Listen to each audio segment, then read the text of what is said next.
When you watch the trade war between America and China play out, the tariffs, the retaliatory declarations, the emergency summits, the natural assumption is that you are watching a bilateral standoff. Two leaders, one fight. Whoever blinks first loses. That picture is wrong, not slightly wrong, fundamentally wrong, because it assumes Xi Jinping entered this moment with a single objective. One adversary, one list of demands. He did not. He arrived with a list. And the list, documented across a decade of internal party directives, PLA academic papers, and investment decisions that stretch back to 2013, is not a list of grievances. It is not a list of demands. It is a checklist. The kind you write when you have already decided how the story ends, and you are simply working through the steps in their correct order. Trump is on that list. American tariffs are on that list. The semiconductor blockade, the technology transfer bans, the TSMC restrictions, all of it is on that list. But here's the part that almost no one in Western media will say plainly. Trump is not at the top. He is not the final objective. He is not even the main event. He is one entry, a significant entry, but still just one, in a strategic program that was designed before Trump first ran for office, and that will continue regardless of who comes after him. By the end of this analysis, you will understand what is actually on that list. All 5 items, in order, in their correct relationship to each other. And you will understand why the 5th item, the last name, is the one that changes everything you think you know about how this resolves. Here is the framework. I am going to walk you through 5 objectives on Xi Jinping's strategic list, 5 separate tracks being pursued simultaneously, right now, while the world is watching the tariff theater. The anchor number for this entire analysis is 2049, not as a distant aspiration, as a hard internal deadline. The Chinese Communist Party committed to it in writing in the 19th Party Congress report of 2017, reaffirmed at the 20th Party Congress in October 2022. By 2049, the 100th anniversary of the People's Republic, China will achieve, in the party's own language, the complete reunification of the motherland, and emerge as a leading global power in terms of composite national strength and international influence. That is not a vision statement. It is a project timeline, with deliverables, with phased milestones, with budget lines attached. And right now in 2026, we are in the implementation phase. The 2049 deadline also tells you something important about how to read Xi Jinping's patience. A leader operating on a 23-year horizon does not make reactive decisions. He makes sequential ones. He does not respond to Trump. He incorporates Trump, absorbs the friction, extracts whatever is strategically useful, and continues down the list. That is the frame. 5 items, 1 timeline. And the first item was already well underway before anyone in Washington thought to look for it. Here is where it started. And the starting point is not what most people expect. To understand item 1 on that list, you have to go back to where the list was written. Not 2018, not 2017, 2013. In 2013, Xi Jinping gave a speech to senior party officials, later published in the People's Daily, that read less like political oratory and more like a strategic brief. He said, "We must prepare for long-term struggle, not cooperation, not mutual benefit, long-term struggle." And item 1, the first objective, the first name at the top, is something Beijing has been dismantling, quietly, for 12 consecutive years. And it is not what you think it is. It is not a weapon system. It is not a military doctrine. It is the single structural mechanism that holds the entire American empire together.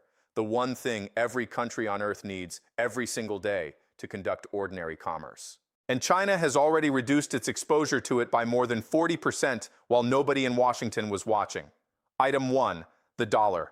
As of Q4 2025, the dollar accounts for 57.4% of global foreign exchange reserves, according to IMF COFR data published in March 2026. That sounds dominant, and it is. But the trend line beneath that number tells a different story. In 2001, the dollar's share of global reserves was 71.5%. In 24 years, it has declined by 14 percentage points. That is not a crisis, not yet. But at that rate, roughly 0.6 percentage points per year, the dollar falls below 50% of global reserves before 2040, well inside the 2049 window. Now here is the counterintuitive number. China holds $768.9 billion in U.S. Treasury bonds as of February 2026, according to U.S. Treasury TIC data. The common reading is that this makes China vulnerable, that America could freeze those assets, the way it froze Russian assets in 2022. That reading is not wrong, but it is incomplete because $768.9 billion is not China's peak exposure. It is the residual. The peak was $1.317 trillion in November 2013, the exact year Xi Jinping was delivering his long-term struggle address to party officials. In 12 years, Beijing has reduced its treasury holdings by 41.6%, not in panic, not in reaction to a sanctions threat, in a slow, deliberate quarterly divestment that generated exactly one headline for every $10 billion sold. That is not panic selling. That is orderly strategic repositioning. And while it has been selling treasuries, it has been purchasing something else. The People's Bank of China bought 1,045 tons of gold between 2022 and early 2026, according to World Gold Council data from January 2026. China is the world's single largest central bank gold buyer for the third consecutive year. Saudi Arabia, Russia, Poland, India, Turkey, all buying simultaneously, all for the same structural reason. Rush Doshi, then a senior fellow at Brookings, later senior director for China at the U.S. National Security Council, spent 7 years cataloging these internal party documents. His conclusion, published in The Long Game in 2021, was precise. China's strategy is not primarily reactive. It is a premeditated program to displace American primacy from the international order, conducted across 3 sequential phases. Blunt, build, expand. That is not Doshi's framing imposed on Chinese behavior. That is the framing the documents themselves use. Phase 1, reduce American military and political leverage in the Indo-Pacific. Phase 2, build Chinese institutional capacity. The BRI, the AIIB, CIPS as an alternative to SWIFT, renminbi internationalization. Phase 3, expand to global standard setting. Trump's tariffs arrived in the middle of Phase 2, and here is what most Western analysts still have not processed. Trade confrontation with America does not disrupt Phase 2. In many ways, it accelerates it. It creates the political cover to do what China was going to do regardless. Decouple from American supply chains, redirect exports toward BRICS and the global South, build domestic consumption at a scale that makes American market access less strategically necessary than it was in 2001. There is historical precedent for exactly this dynamic. Britain faced a structurally identical challenge in the 1880s. As American industrial output began overtaking British production, London attempted to defend its position through tariffs, restricted investment flows, and protection of the sterling-denominated trade system by force of policy. Britain's share of global manufacturing fell from 23% in 1870 to 13% by 1913. Not because Britain lacked intelligence or will, but because the structural conditions had already shifted, and no tariff regime in the world was going to reverse that trajectory. Xi Jinping's economists have read that history. And now here is where this stops being an economic story and becomes something else entirely. Because the dollar strategy and the Taiwan strategy, 2 items that appear to be completely separate, are not separate. They are designed to arrive at the same moment. And when you see how they connect, the trade war looks very different from what it looks like on television. Item 2 on the list, Taiwan. Most Western analysis of Taiwan focuses on the military scenario, the amphibious invasion, the air campaign, the U.S. 7th Fleet deploying from Yokosuka and Guam. That analysis is not wrong, but it focuses on the last resort before considering the 4 options above it, because the military option is the final entry on Xi's Taiwan strategy, the one you reach only if everything else fails. What comes above it?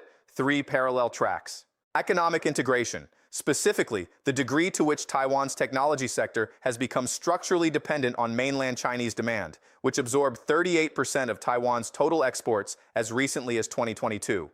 Diplomatic isolation. Taiwan currently has 12 formal diplomatic allies worldwide as of March 2026, down from 21 in 2016. An internal political fracture, the question of whether a future Taiwanese government might negotiate rather than resist. None of these are kinetic strategies. All 3 are active simultaneously, right now. Here is where the convergence logic becomes visible. A successful Taiwan resolution, from Beijing's perspective, does not require a successful amphibious invasion. It requires a moment when the perceived cost of American intervention is high enough to produce hesitation. The cost of intervention is a function of 3 variables: military capacity, economic exposure, and domestic political will. China's five-item strategy is designed to erode all three simultaneously. Military capacity. The PLA Navy commissioned more than 50 major surface combatants between 2015 and 2023, according to the U.S. Office of Naval Intelligence's China Military Power Report of December 2023. It now operates the world's largest navy by hull count, 370 vessels. The U.S. Navy operates 296. That is not a qualitative comparison. American vessels are on average larger and more capable. But hull count determines how many simultaneous operations you can sustain. In a concentrated Western Pacific scenario, numbers constrain choices. Economic exposure. If Washington responds to a Taiwan move with the sanctions package it applied to Russia in February 2022, frozen reserves, swift disconnection, secondary sanctions targeting third country trade, Beijing needs to have already minimized the damage those tools can inflict. You do not hold $1.3 trillion in U.S. Treasury bonds if you intend to survive American economic warfare. You reduce that figure systematically over 12 years until the weapon is considerably less effective than it was when the strategy began. That is precisely what the 12-year divestment record shows. Domestic political will. The 2024 Chicago Council on Global Affairs survey found that 52% of Americans supported using U.S. troops to defend Taiwan if China invaded, down from 65% in 2022. That is a 13-point decline in 2 years.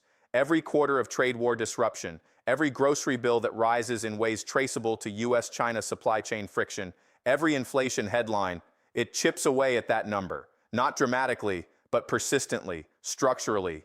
Each percentage point that number falls makes the strategic calculation on the other side of the Pacific more favorable. Before we continue, something deserves a full stop. Because what I have just described does not exist in abstraction. Taiwan has 23 million people. They built a functioning democracy across 30 years, contentious and loud in the ways that democracies are. The scenario I am describing directly determines the political futures of 23 million individuals who did not choose to be born at the intersection of two civilizational programs. Those 23 million people sit behind every calculation in this analysis. That needed to be stated plainly before we move to what comes next. Step back from the specifics for a moment, because here's what the dollar divestment, the Taiwan tracks, and items 3 and 4 on that list all point toward at the structural level. The fifth item, the last name, is not a strategy at all, and it is the one thing no sanction, no tariff, no naval fleet has ever successfully defeated in 5,000 years of recorded history. Item 3, the Global South. Between 2000 and 2023, China became the largest trading partner of more than 140 countries, according to IMF Direction of Trade Statistics, published in July 2024. 140 countries. The United States was the largest trading partner of 56 countries in the same period. This is not military influence, it is not ideological influence. It is the infrastructure of commercial dependency, ports, power plants, fiber optic cables, 5G network architecture, data routing systems. It is the physical and digital plumbing through which capital and information flow. And it is the foundation on which an alternative to dollar-denominated global trade is being constructed, layer by layer, contract by contract, one infrastructure deal at a time. Item 4, technical standards. This one almost never makes a front page, which is precisely why it matters. The International Organization for Standardization, the International Electrotechnical Commission, the International Telecommunication Union. These are the bodies that determine how your phone connects to a mobile network, how medical devices communicate with hospital systems, how autonomous vehicles interface with road infrastructure. They write the technical specifications on which the next generation of global industry will be built. China held 84 leadership positions across ISO, IEC, and ITU as of a 2023 Brookings Institution analysis. The United States held 51. China votes as a coordinated bloc. The United States historically has not. Whoever writes the technical standards for the next generation of connected global infrastructure determines who that infrastructure serves, how it is monitored, and what data it routes, and to whom. That race, unglamorous, prosecuted through committee submissions and draft proposals in Geneva and Vienna, is arguably more consequential to the shape of 2049 than any tariff schedule currently being negotiated. And then there is item 5. Item 5 is time, not a weapons system. Not a technology, not a territory, time. Xi Jinping's strategic program, rests on one foundational assumption, that the structural passage of time favors China. The internal logic of that assumption runs as follows. The United States is a democracy operating on 4-year electoral cycles. Its policy continuity is structurally limited. What one administration builds, the next can legally dismantle. Its infrastructure investment requires bipartisan consensus that has become increasingly rare. Its military procurement takes decades from authorization to delivery, and its fiscal trajectory, $36.2 trillion in national debt as of January 2026, adding approximately $5.8 billion per day, according to the U.S. Treasury's own real-time data, is not a sustainable platform for indefinite global primacy. China operates on 5-year plans and 30-year visions. It can absorb short-term economic pain, tariff pain, sanctions pain, supply chain disruption, in exchange for long-term structural positioning in a way that no democracy can politically sustain past 2 consecutive election cycles without voter revolt. Every student of modern strategic history knows that asymmetry. The American Cold War strategy against the Soviet Union exploited exactly this dynamic in reverse, forcing Moscow to sustain military expenditures at a pace its economic system could not bear indefinitely. The Soviets collapsed not militarily, but fiscally, not because they lacked the weapons, but because they ran out of the runway. Xi Jinping's strategists have read that history too. The official Washington reading of the current trade confrontation is that American tariffs are creating pressure that China cannot long sustain, that the Chinese economy, already under strain from the property collapse and declining export demand, will eventually signal willingness to negotiate on terms favorable to Washington. Here is the observable reality that sits alongside that official reading. China's exports to non-American markets grew by 8.3% year-over-year in Q3 2025, according to China's General Administration of Customs. Its trade surplus with the Global South, Africa, Latin America, Southeast Asia, the Middle East, reached a record $847 billion in 2025. Its domestic consumption as a percentage of GDP, while still below American levels, has risen for the 4th consecutive year. The gap between the announced pressure campaign and the observable trade data is not a messaging problem.